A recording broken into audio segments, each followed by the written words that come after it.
Last night we did our Hungry to Speech training we do on Thursday nights. What I shared with people, how you can have a story or you don't have to have a story. How the best speakers are the best listeners. And so I listen very deeply. And some of you have seen me take someone's story. I will ask, can I take a swing at it? And they say, yes. And then I do a piece with it. And they say, how you do that? Well, this is something that I love. And so I'm always listening. So the best speakers listen not just with their ears and not being judgmental, but listen with their hearts and what touched them. So I'm going to give you an example, and this is something that coaches and salespeople and multi-level marketing people and speakers and just business people should use as a strategy to learn how to become more effective and think on your feet. And if you're called upon to give a presentation, listen closely when you're in meetings and sitting and taking notes. That if something that gets to touch you, then you can use that. So I'm going to give you an example. Last night, one of our members in Hungry to Speak, one of the speakers said last night, God's up to some amazing stuff. God's up to some amazing stuff. Ladies and gentlemen, as you look at yourself, look at your goals and dreams. As we look at all that's going on in the midst of the pandemic, in and out of it, here's what we know. God is up to some amazing stuff with your life. Because in this thing called life, it's about growth. This thing called life, it's about handling and transforming ourselves to accommodate the disruptions of life. This thing by life and where we are right now is full of distractions. And so as you look at yourself, look at your goals and dreams. What's most important is just keep focused and allowing yourself to be fueled by your faith. My son, John Leslie, said that your faith is a down payment on your future. Come on, somebody. Yes, your faith is a down payment on your future. Focus on your faith, not your problems. Focus on your faith, not your bills. Focus on keeping yourself strong, living yourself and living from the inside out. Because the problems and challenges, they will always be there. Dimples was right when he had that song. If it ain't one thing, it's another. That's absolutely true. If it ain't one thing, it's another. That's a part of life. And so here's something else. Not only do you want to stay focused, keep this in mind. Good quote, good wisdom impacted in this quote. When things go wrong, don't go with them. Hello? When things go wrong, don't go with them. I'm at the airport. I'm waiting to pick somebody up. And you all, if you travel, you've seen a guy out there telling people to circle. And I was circling perhaps my 7th time, my 8th time. And he was getting on my last nerve. You know why he got on my last nerve? Because there was a young lady there that he was rapping to and trying to get a date with properly, and she didn't have to move. So I pulled right up behind her. And he said, hey, keep moving. I said, no, buddy. When she goes, I go. And I got out of my car and told him. I said, hey, I don't have any problem with you rapping to this lady here, but don't let me run all my gas out while you here trying to get your game on. And so he called for backup. I said, you can call anybody you want to call. Okay. And fortunately, God looks out for babies and fools. Lady walked out. She said, Mr. Brown? I said, yes, ma'am. She said, trouble is easy to get into and hard to get out of. Get back in your car and circle. I said, yes, ma'am. It's good to have someone that can disrupt your thinking, that can check you on your stuff. And what she was reminding me of, nobody knows him. And I'm up here arguing with this guy. He's got backup. And when they come, guess who they're going to put in handcuffs? Les Brown. And they don't know that chump. I'm getting mad thinking about it right now. Come on, Tyrone. I ought to send you up there because Tyrone, Tyrone got a black belt in karate. Okay, Tyrone, it's all right. It's all right. Calm down. Yeah. He said, he shouldn't do you like that. I know. He didn't need to know that you just made me Brown's baby boy. I know. Calm down, Tyrone. Just jump up and down, doing flips right now. So at any rate, there are things that's going to happen. Sometimes people will snap on you. I'm on the elevator at Emory Hospital, and they clearly, that you can only have 4 people on there at a time. And then this guy going to run and jump on there to be the 5th person. I said, excuse me, sir. You see these spots here? This is 1 there, 2, 3, 4. You're not supposed to be in the middle of us. We don't know you. He looked at us and said, and waved his hand. And I'm looking at him. And I'm saying to myself, you about to make me lose my mind. Up in here. And he's one of those people that aggravate me, who wear their mask beneath their nose. Mask beneath their nose. Then he had to sneeze, and he pulls me. Now, there's a time when people sneeze, you would say, God bless you. But now, let me get to but I'm on the elevator. I can't get off. I said, hey, homie. I said, listen to me. You don't know me like that. I don't need to be in here breathing your sneeze. You better pull that up. Do you hear me? And he pulled it up real quick. Because I was about to give him a touch-up up in there. So, in this place where we are, it's a special time. What are the talents? What are the abilities? What are the skills? What are the ideas that you can be working on right now in and out of the pandemic that can change your life? See, a lot of people are caught up in the distractions.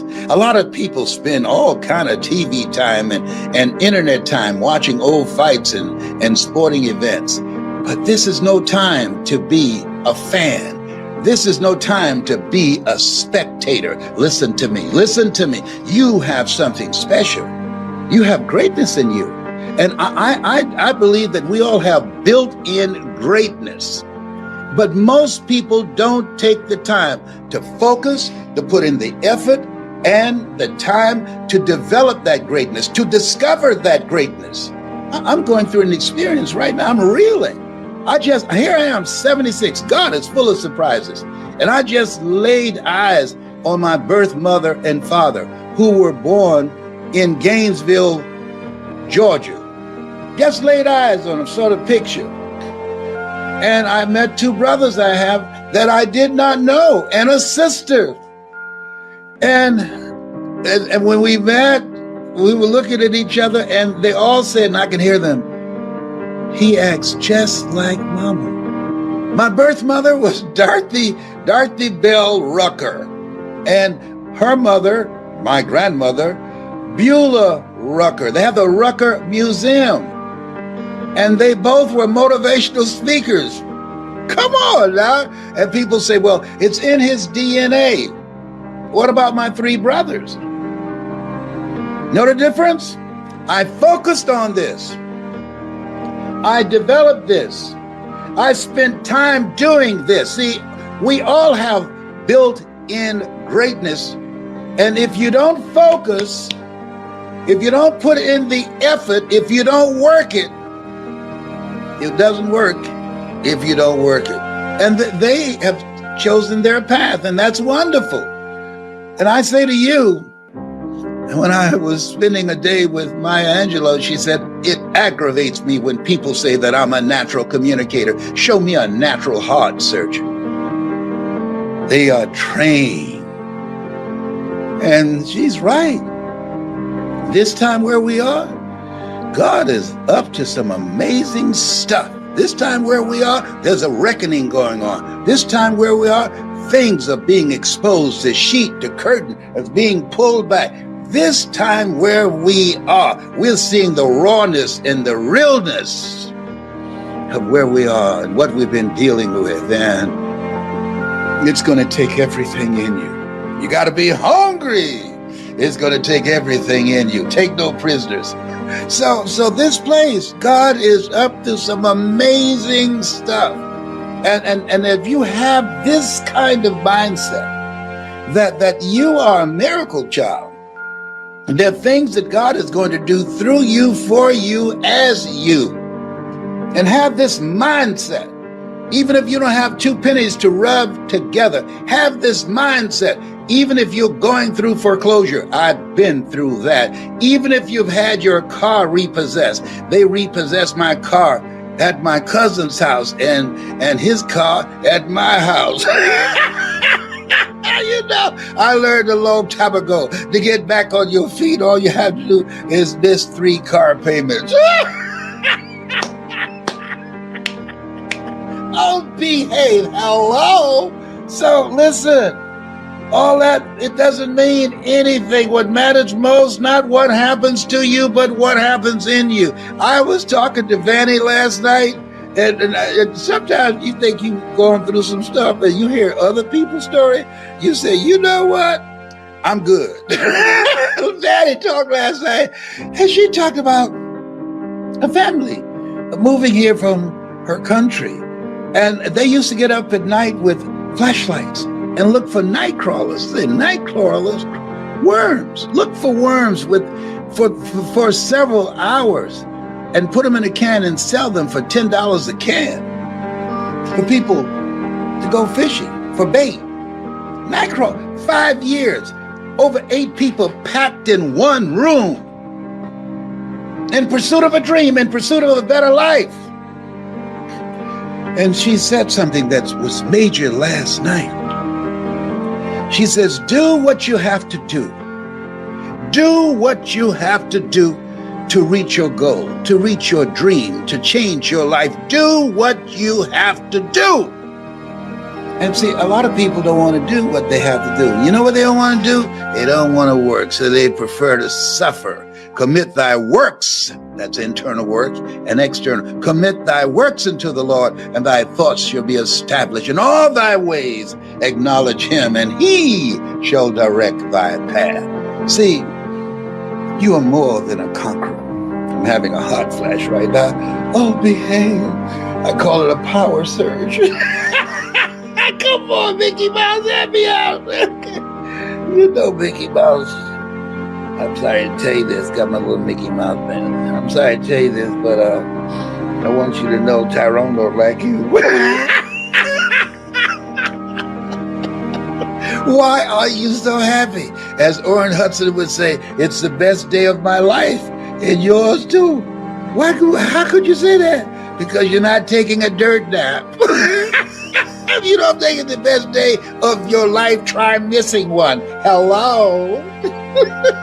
So, when you focus on the possibilities, when you focus and put your energy on working on finding a solution, on knowing that this too shall pass, when you focus, as Willie Jolly would say, a setback is a setup for a comeback. You have comeback power. When you focus, you activate angels in your behalf that will open doors you did not see. You have something special. You have greatness in you. Yes, you do. And your circumstances, your situation, that does not determine it. That's why we are told, judge not according to appearances. There is mind sight and there is eyesight. People who judge with eyesight, who judge based upon what they see, but people who have mind sight, they call forth those things that be not. They live out of their imagination and not their history. They call forth those things that be not as though they were. Oh, that's why my son John Leslie said, your faith is a down payment on your future. And that's why Adam Clayton Powell, former congressman out of New York, said, keep the faith, baby. Keep the faith, even as things are going on right now, with all the divisiveness, with all the confusion, with all the lies. Keep the faith, baby, and social distancing. Keep the faith, baby. You were born for greatness. You have built-in greatness. Keep the faith, baby. As one person said, in life, you'll always be faced with a series of God-ordained opportunities, brilliantly disguised as problems and challenges. Oh, keep the faith. You were born to do great things. Here it is. Stop knocking on an open door. You have the power.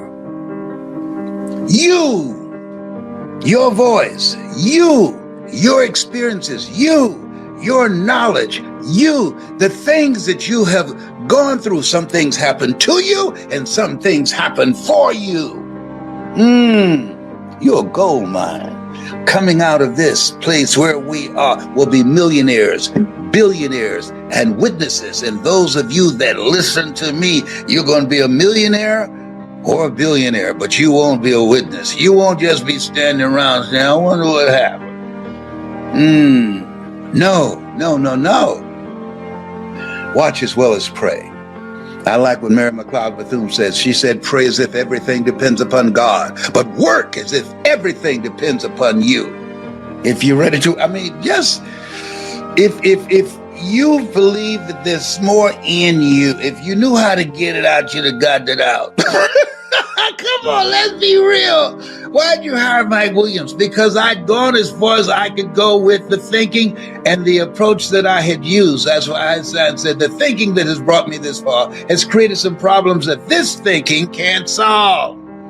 And most people won't give it up. They won't say, you know what?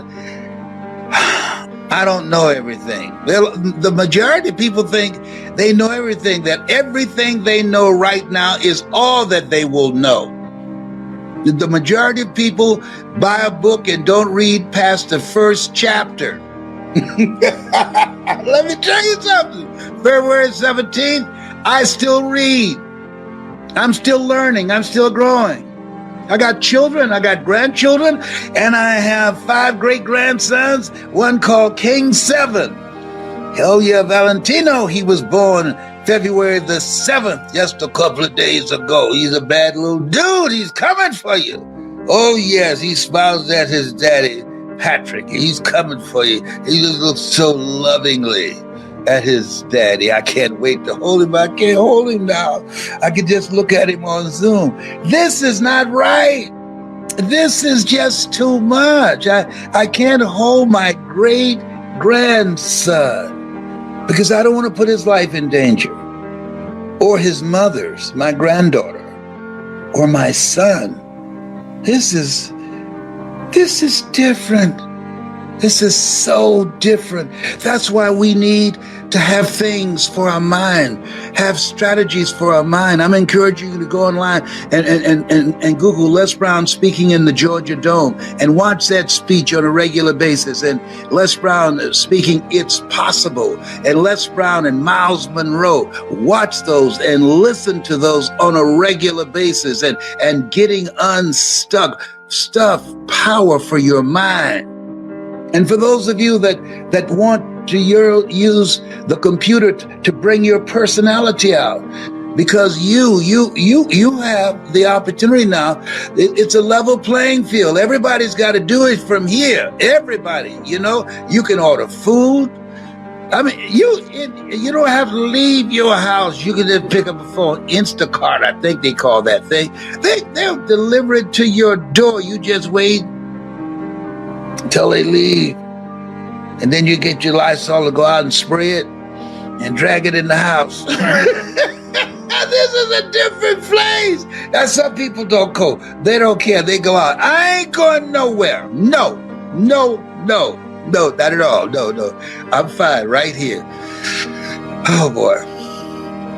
If you're ready to be coached, if you are ready to be stretched by me, if you want to be a world-class entrepreneur and business person, this is the new platform.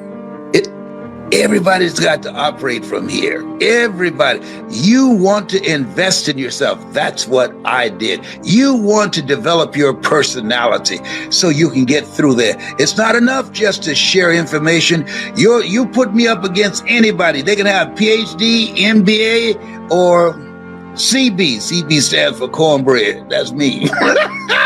You give them a computer, give me what? And let us go head to head. I'll get the butter from the duck. It's a level playing field. This is a golden age right now. Incredible opportunity for people who invest in themselves and get the coaching they need to bring out their personality, their passion, their energy, and how to monetize their knowledge and their skills. When a team have a losing season, they don't fire the players. You know what they do? They get a winning coach. You get a coach who wins. That's what they get. You want to be the best. You want to be coached by the best. I don't say this to impress you, but to impress upon you. Coaching matters. It matters. And so when you are serious and want a competitive edge and you want to win, I'm looking for people who are hungry to win. That's how I got here. I was hungry to win. I didn't care about your PhD or MBA. I was hungry to win, to control my own personal economy, to control my life, to take care of my mother, to buy my mother a home. I was hungry to do something that's me.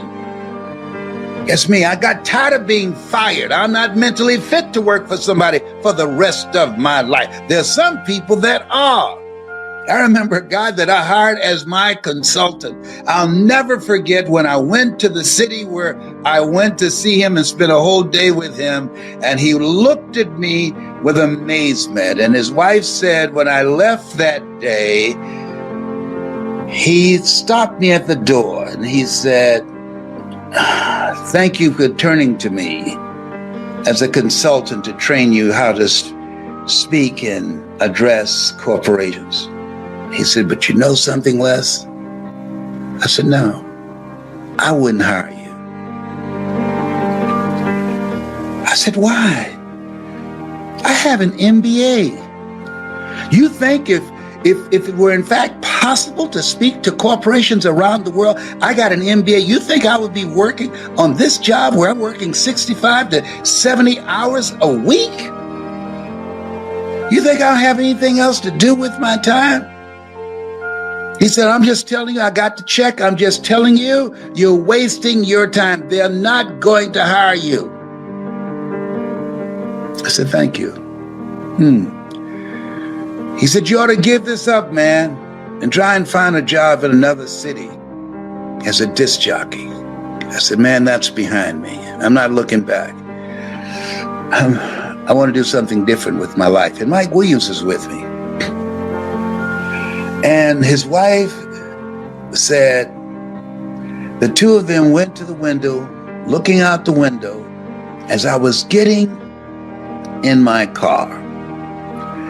And she asked him, "Do you think he's going to listen to you and give up this crazy idea of speaking to corporations and speaking around the world, even though he doesn't have an MBA like you or any college at all or any corporate experience?"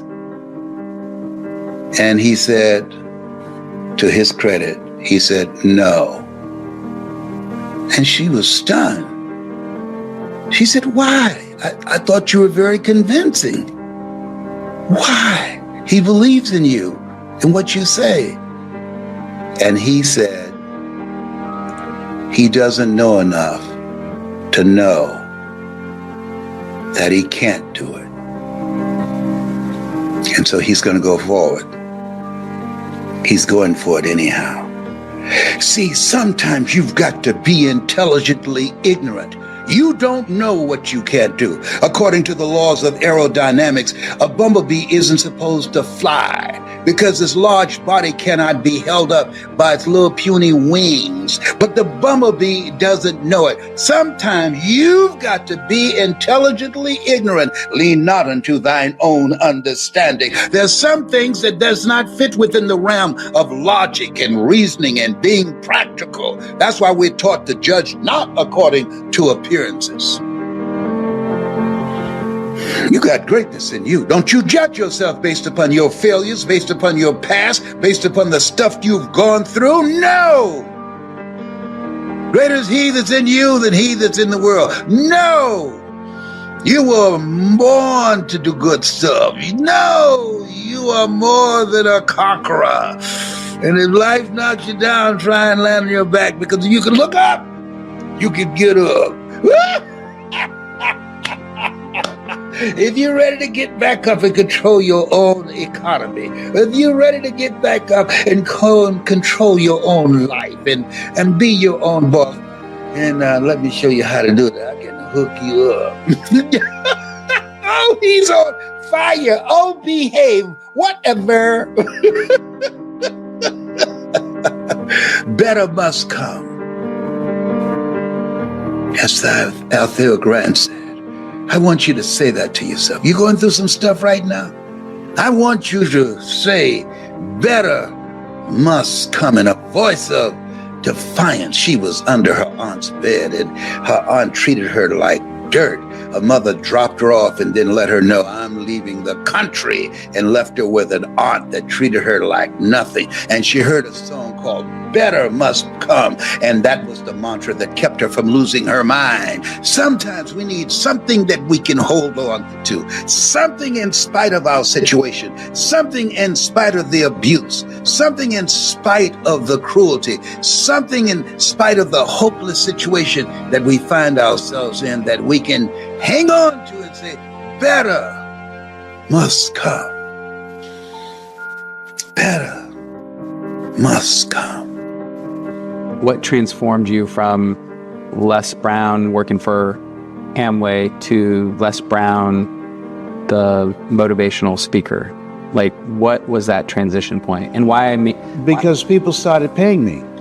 How much do you charge? How much have you allocated? We only have $2,000. I didn't speak right away because I would have spoken in unknown tongues. Yeah. I say, okay. And so that's how, because if you impact drives requests, if you make a difference in people, I called you because you impacted me. I didn't know you. Yeah. But when you spoke and I'm looking at your eyes, I'm listening to your voice, and you're sharing an idea and concept of how you can provide virtual assistance for people, and so allow you to do what you do best and have people that can take this stuff off your plate and be able to allow you to grow your business. And how you were all in on it. I just said, I like this dude. People don't do business with you unless they like you. Who are you? What do you have? Can I trust you? And so I felt you in my heart. And I said, I got to call you. And then I talked to one of the operators. I said, I want to talk to the dude that did the commercial. I gave him a fit. That's so funny. Yeah. Yeah, they're like, I don't know. Who are you again? Yes. But when you called in, my whole team was like, I got a message, I got an email, somebody called my cell phone, and Yeah. he was texting me, and it was like, Well, the reason that when I think about you, I've been around this, I'm 79. I've been on stage with Dr. Norman Vincent Peale, with Zig Ziglar, Jim Rohn. And there's a vacuum now, and where many people are focused on speaking to self. yeah. And so I saw you speaking to help people to maximize the impact of what they want to do by taking things off the plate that they shouldn't be focused on. Og Mandino, who's a very good friend of mine, wrote The Greatest Salesman in the World. He said in the book, The University of Success, most people fail in life because they become distracted by secondary activity. And what you were saying, hey, you don't need to be focused on secondary activity. You want to operate in your calling, in your gift. You want to do that which you do well. And if you do that, you can do it even more effectively and have a greater impact by taking stuff off your plate that does not impact your bottom line. Why do you think people get distracted by that secondary stuff? Like, they'll be growing a business and all of a sudden they get so busy that they forget the one thing that matters. Like, what do you think that? Where will we get that experience from? Where will we get that knowledge from? We spent 12 years in school, reading, writing, arithmetic. Don't teach critical thinking. Don't teach how to build relationships. Don't teach who am I. Where am I going? Who's going with me?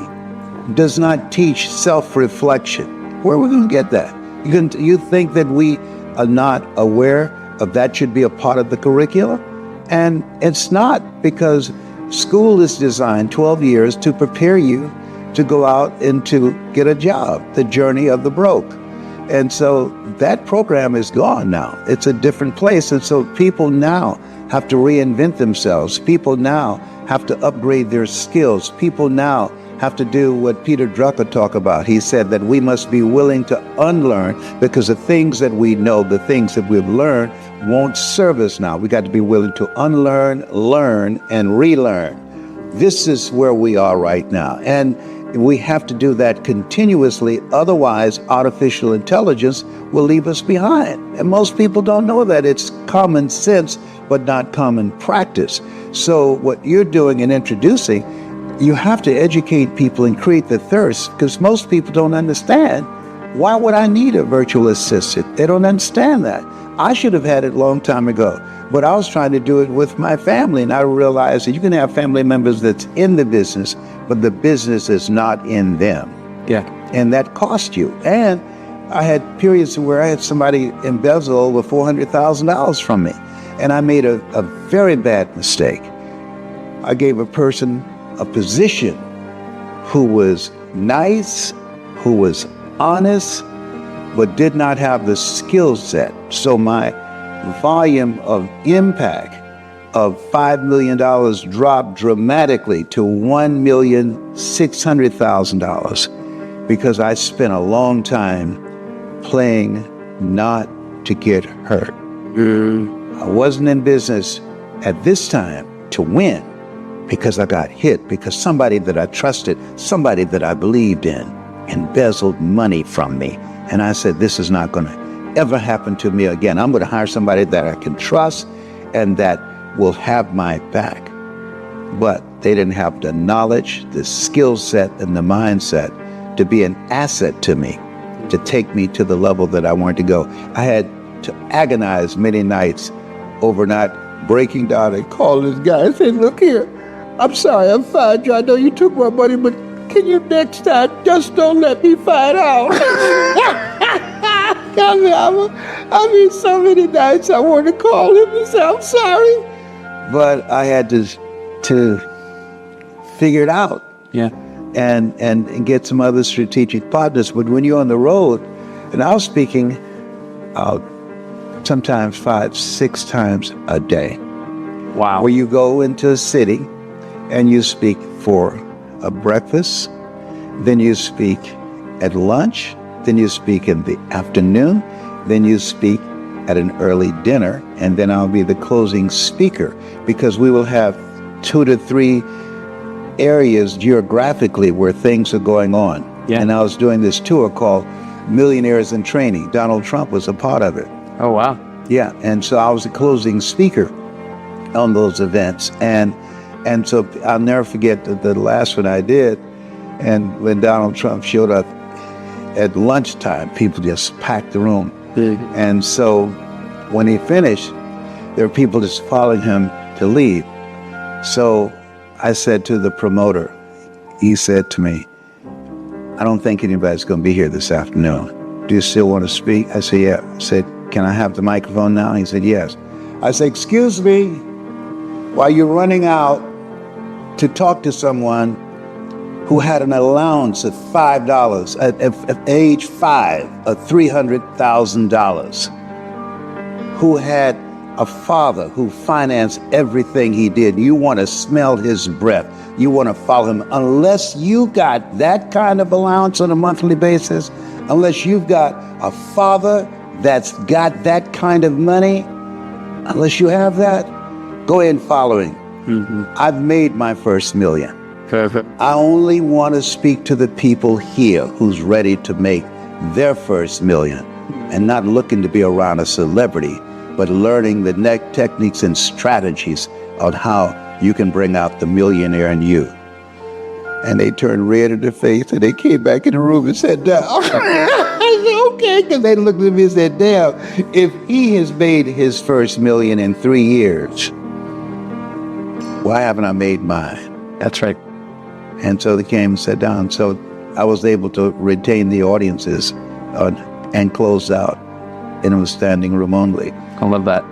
Hey Les, I had the honor of going to breakfast with him and Evan this morning, and a lot of people have talked about, his audio, and my favorite people to listen to are people whose audio matches their video, right?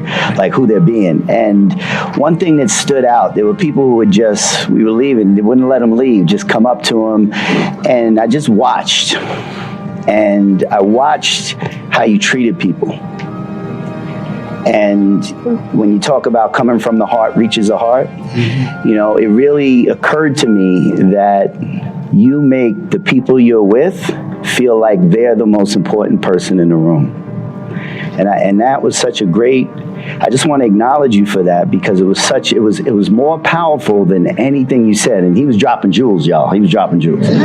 But it was really a great example of how your audio matching your video of really making a difference. And I want to thank you. Thank you. I say to speakers, who you are when you don't have the microphone, that's right, is more important when you have it, because you can tell a lot about a person's character based upon how they treat people that they consider unimportant. That's right.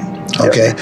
But there's something here that this place where we are in history, we're here for a reason. Mm-hmm. And we were preserved for such a time as this. A friend of mine's, he went out to walk with his dog, and he came back, and his wife, who had left in the house, who was working on the computer, was slumped, boom, dead, fell forward on the computer. So there are things that many times we take for granted. We're still here.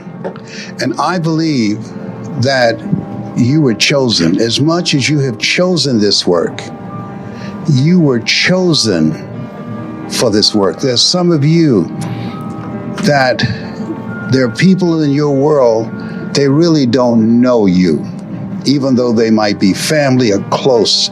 There's a story in the Bible where they said Jesus came to town, and this lady who was physically afflicted, she said, "Lord, have mercy on me." And the next line said, he saw her. There's some people, when you have a big dream, they don't see you. They can't see you doing that. All my family members and friends, none of them saw this Les Brown. They didn't see. But this Mike Williams, who's like you, he saw me. And I was so grateful that he saw me. I talked to him yesterday and said, I can't thank you enough that you saw me and you called me out. And I say to you, those of you that are here, things don't just happen. They happen just. I'm just telling you what I know. I'm 78 years old. I've been on the planet 78 years young. I've been on the planet for a long time. You have a calling. Most people die at age 25 and don't get buried until they're 65. There's something in you that say, I can do more. Socrates said, a man's reach is to supersede his grasp, or what are the heavens for? There's something in you that's saying, I'm not going to settle for where I am. I want to do something else with my life. I need to be around some people who think like me and have this expanded vision of making a greater impact. I know that there's something in me, and I'm going to rob the cemetery of the gift that God has placed in me. Life is God's gift to us, and how we live our lives is our gift to God. And I want to make my gift an extraordinary gift. There's something in you that keeps you up at night, that won't let you settle for a life of mediocrity.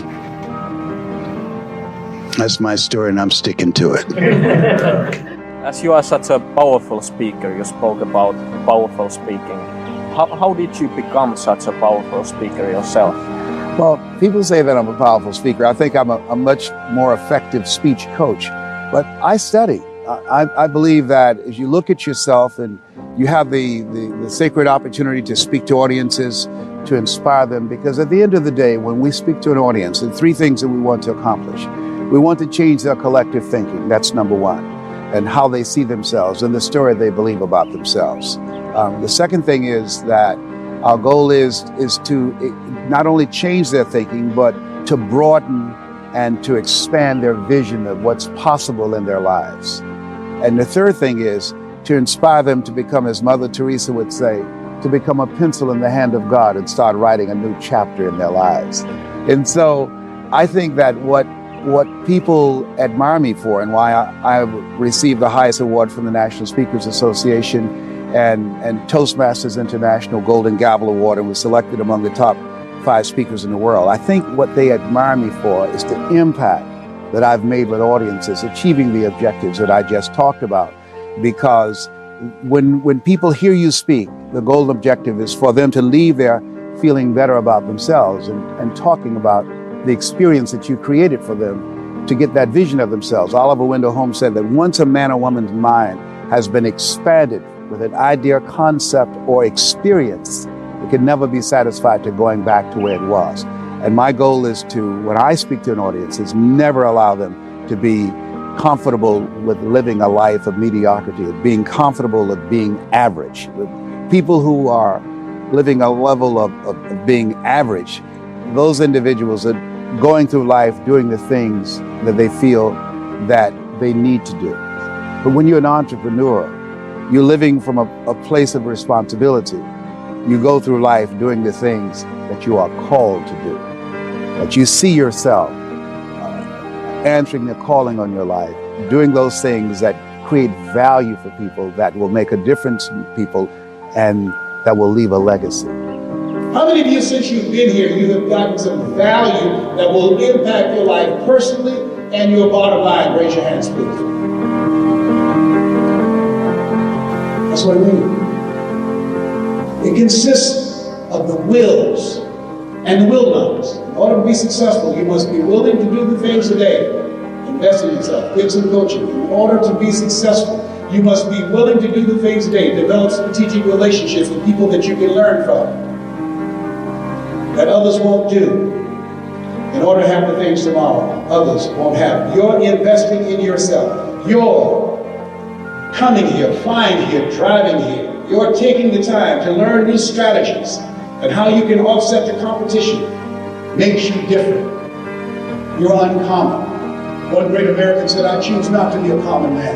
It's my right to be uncommon if I can. I seek opportunity, not security. I do not wish to be a kept citizen, humbled and dull by having the state look after me. I want to take the calculated risk, to dream and to build, to fail and to succeed. I refuse to live from hand to mouth. I prefer the challenges of life to the guaranteed existence, the thrill of fulfillment to the still calm of utopia. I will never cower before a master, nor bend to any threat. It's my heritage to stand erect, proud and unafraid, face the world boldly and say, this I have done." That's why you became an entrepreneur. That's why you're here. You have the boldest and uncommon desire to control your own destiny. Give yourselves a round of applause. Come on, bring it in.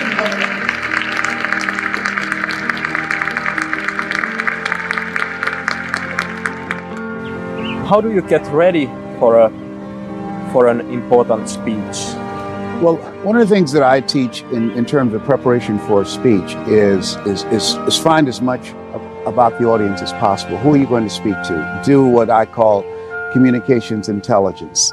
You want to get all the information about that organization, the mindset of the audience, what are the goals and objectives they want to achieve. We have a needs assessment that we will provide for you. What is it that these entrepreneurs are looking for? What are their strengths? What are their weaknesses? What do they bring to the table of business? How do they see themselves locally and globally in the scheme of things? What is it at the end of that presentation that you want people to walk away from? And then what I do is craft a message. And in the embodiment of that message and that presentation and that workshop, the things that will allow them to achieve those objectives. This is to improve their skill set, if it's to expand their attitude and their vision of themselves and what's possible for them, if it's to challenge them and to inspire them to take their lives to the next level. Those will be the things that we will emphasize in that presentation. that as a result of them being exposed to that experience and the information and all of the things that I've learned over the years of doing this, that they leave there with something of value that they can sink their teeth into, that they can go and start applying it in their lives and in their businesses. Here's one second to the last thing. Let us say together, you got to be hungry. Hold on. Mr. Washington, Mr. Brown, what do you want to do? Well, sir, I'd like to be a disc jockey. Mr. Brown, if you want to be a disc jockey, you got to be hungry. What do you mean by that, sir? You've got to be willing to do the things that others won't do in order to have the things tomorrow others won't have. He said you got to work on yourself, develop your mind. You don't get in life what you want, you get in life what you are. Always strive to get on top in life because it's the bottom that's overcrowded. You got to be hungry. I said, yes, sir, I'm hungry. I want to be a disc jockey, sir. He said, is that right? I said, yes, sir. He said, start listening to Paul Harvey. Start listening to people who are effective communicators.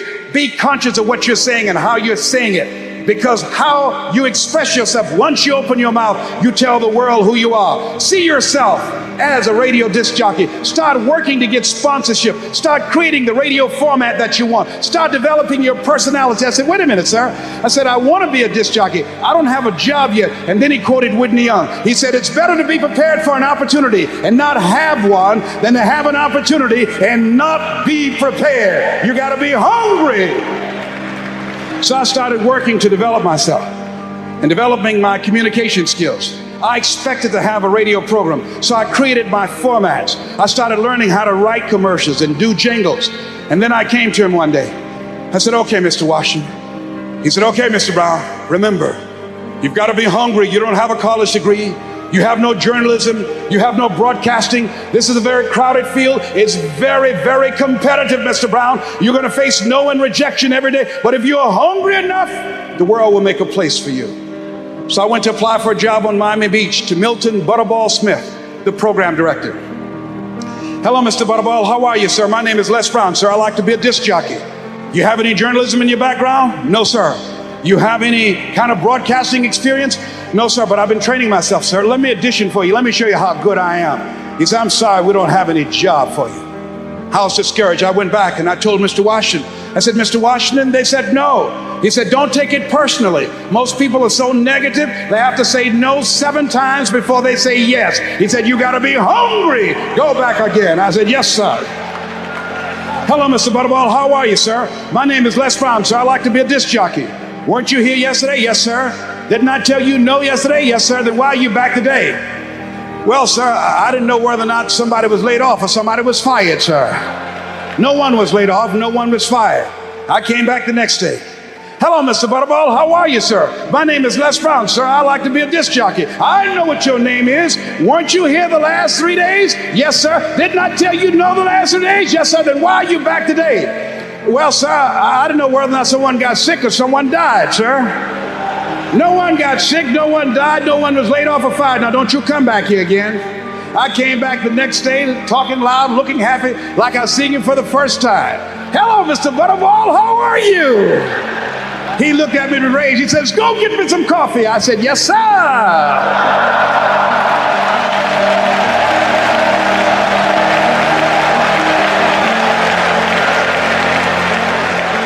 Sometimes you have to stoop before you conquer. You got to sacrifice before you reign. So I became the errand boy for the disc jockeys. I'll go get their lunch and their dinner, and I'd stand in the control room, and I would not leave until they would ask me to. Then pretty soon, they trusted me to pick up entertainers that came to town. Entertainers like Diana Ross, and the Supremes, and the Four Tops, and Gladys Knight. I used to drive them all over Miami Beach in the disc jockeys' big, long Cadillacs. I didn't have any driver's license, but I was driving like I had some.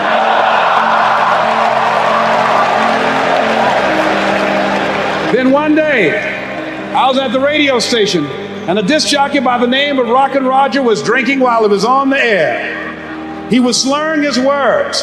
It was obvious he was so inebriated he couldn't complete his show. And there I was looking at him through the control room window, walking back and forth, young, ready, and hungry.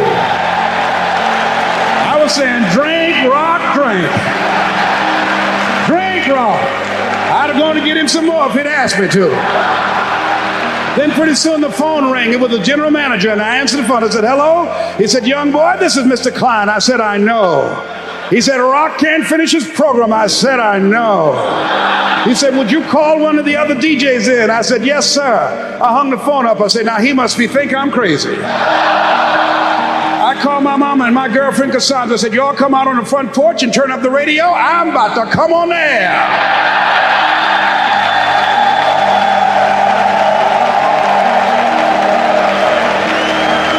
I waited for about 20 minutes and I called him back. I said, Mr. Klein, I can't find nobody. He said, young boy, do you know how to work the controls? I said, yes, sir. He said, go in there and segue the records and don't say nothing here. I said, yes, sir. I couldn't wait to get behind that turntable. I put on a fast record. I said, look out, this is me, LB, Triple P, Les Brown, your platter playing papa. There were none before me and there will be none after me. Therefore, that makes me the one and only. Young and single, love Domingo, certified, bona fide, indubitably qualified to bring you satisfaction and a whole lot of action. Look out, baby, I'm your love man. I was hungry. I was hungry.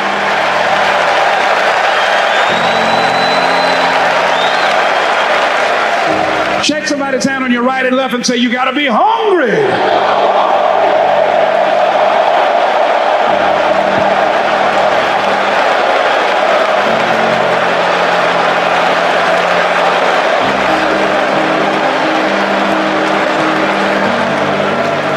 There are people who come to this country who can't speak the language and they hit the ground running because they're hungry.